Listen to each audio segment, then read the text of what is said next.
Today I am going to discuss the important topic of Unit 4, Hire Purchase and Installment Purchase System. These two are the basic purchase system. You all might have heard about installments. कभी full price आप नहीं पे कर पा रहे हो तो आप परचेजिंग कैसे करते हो? इंस्टॉलमेंट्स पे करते हो. थोड़ा थोड़ा इंस्टॉलमेंट में पे करते करते फाइनल प्राइस पे कर देते हो, उसके बाद आप परचेज कर लेते हो. इंस्टॉलमेंट सिस्टम में और हायर परचेज में, दोनों ही सिस्टम में जो परचेजिंग होगी असेट की, गुड्स की, उसमें इंस्टॉलमेंट्स पे किया जाएगा. If we talk about hire purchase, buyer acquire property by paying instalment. Buyer को मिलती है प्रॉपर्टी कैसे? Not full settlement, full payment से नहीं, इंस्टॉलमेंट में पेमेंट करते हैं तो बायर को प्रॉपर्टी मिलती है. हायर परचेज का मेन फीचर है जो ओनरशिप राइट है, that is transferred eight the and. That is transferred eight the and.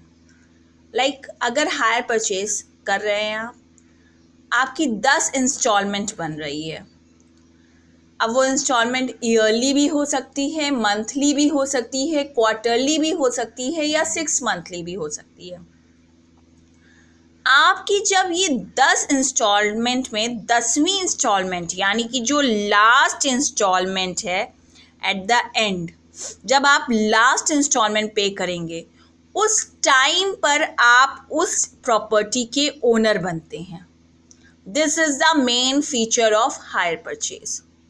अगर हम बात करें हायर परचेज की, तो why this word hire is included in this. Hire का मतलब होता है रेंट पर लेना.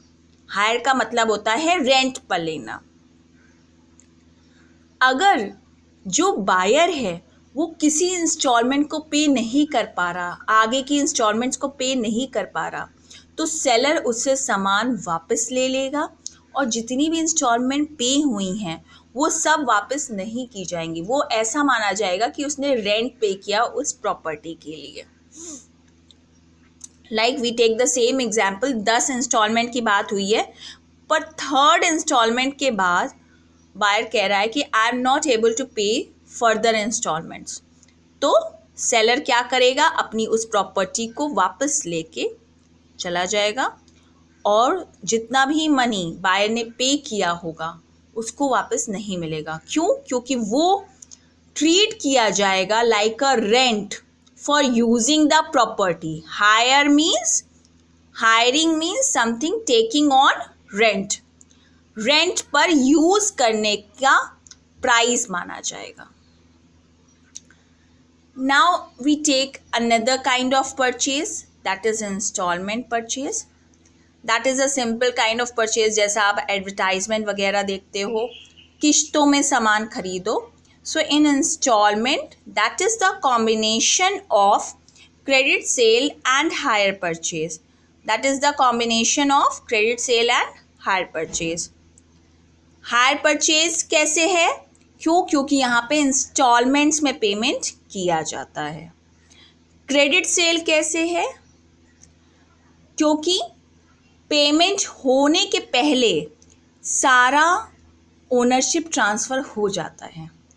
अगर हम मेजर डिफरेंस ढूंढें हायर परचेज और इंस्टॉलमेंट परचेज में, तो डिफरेंस है ओनरशिप ट्रांसफ़र होती है, पर वो शुरुआत में ही ट्रांसफ़र हो जाती है. जब पहला इंस्टॉलमेंट पे किया जाता है या कॉन्ट्रैक्ट साइन होता है सेल का, उस टाइम पर ही ओनरशिप ट्रांसफ़र हो जाती है. पर हायर परचेज में कब ओनरशिप ट्रांसफ़र होती है? At the end of the payment of instalment.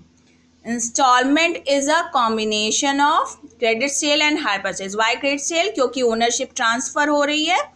And why hire purchase? Because there are number of instalments जिनका पेमेंट करने के बाद आपको ओनरशिप मिलती है, आपको प्रॉपर्टी मिलती है, बट ओनरशिप जो है वो पहली बार में ही, जैसे ही सेल्स का कॉन्ट्रैक्ट होता है, ओनरशिप ट्रांसफ़र हो जाती है।